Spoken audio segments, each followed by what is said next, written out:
Guys పాపం పల్లవి ప్రశాంత్ గురించి ఇప్పుడే తెలిసింది. వాడికి నిద్ర లేక మీరందరు నిద్ర లేకుండా చేస్తారు. వాడి సక్సెస్ ని కూడా ఎంజాయ్ చేయలేకపోతున్నాడు. నేను మూవీస్ చేసుకుంటే ఇందులో ఇన్వాల్వ్ అవ్వద్దు, బట్ నాకెందుకంటే వాడు పాపం నేను వాడి గురించి నేను ఎప్పుడు వాడిని సపోర్ట్ చేయకుండా నేను మాట్లాడలేదు. నేను కేవలం వాడి కోసం వచ్చి అంత రచ్చ చేసి ఆడవాళ్ళ కారులో ఉంటే అటాక్ చేయడము, మళ్ళీ రోడ్డు మీద పెద్ద షోలు చేసేసి అంతమందిని ఇబ్బంది పెట్టారు. ఇంకా చాలా బయటికి రాలేదు. ఆడవాళ్ళ మీద ఇష్టమైనట్టు మీరు ఏమేం చేశారు అన్ని ఇన్ఫర్మేషన్లు ఉన్నాయి. ఓకేనా? మీ వల్ల పాపం వాడిని రెచ్చగొట్టి ఇక్కడ నుంచి వెళ్దాం, అక్కడ నుంచి వెళ్దాం, అట్లా చేద్దాం, ఇట్లా చేద్దాం అని చెప్పేసి వాడిని ఈరోజు ఈ స్థితికి తీసుకొచ్చారు. అరే వాడు ఒక ఏ స్థాయి నుంచి ఏ స్థాయి వరకు వచ్చిండు, బిగ్ బాస్ విన్నర్ అయిండు అనేది చిన్న విషయం కాదు.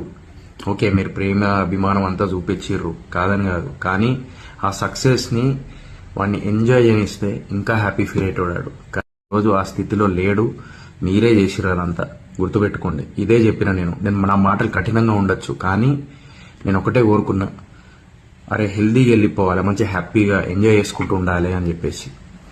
ఇలా అటాక్ చేయడం వల్ల, ఇలా చేయడం వల్ల, అలా చేయడం వల్ల ఏమొచ్చింది పాపం? వాడు ఈ రోజు అంత కష్టపడినందుకు ఫలితం వచ్చిన తర్వాత కూడా వాడు ఎంజాయ్ చేయలేకపోతున్నాడు. వాడు కేవలం మీ వల్ల.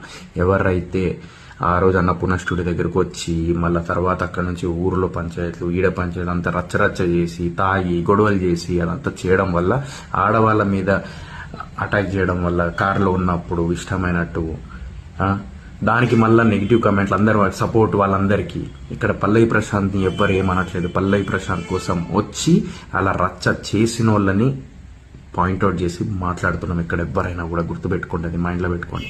పల్లవి ప్రశాంత్ కష్టాన్ని అనలేదు, పల్లవి ప్రశాంత్ గేమ్ అనలేదు, పల్లవి ప్రశాంత్ అనే వ్యక్తిని అనలేదు. పల్లవి ప్రశాంత్ కోసం వచ్చిన వాళ్ళని మాత్రమే నేనన్నాను అంటున్నారు.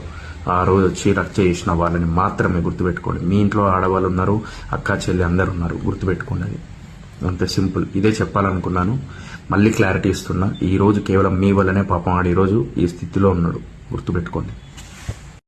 నాకు ఇంకోటి అర్థం కాదు ఏంటంటే, నేను ఏదైతే స్టేట్మెంట్ పాస్ చేసినో వైలెన్స్ అది ఇది అని అంటున్నారు. ఆత్మరక్షణ భయ్. అరే నీ ఫ్యామిలీ ఉన్నారు లోపల, ఒకసారి వీడియో చూడుర్రి.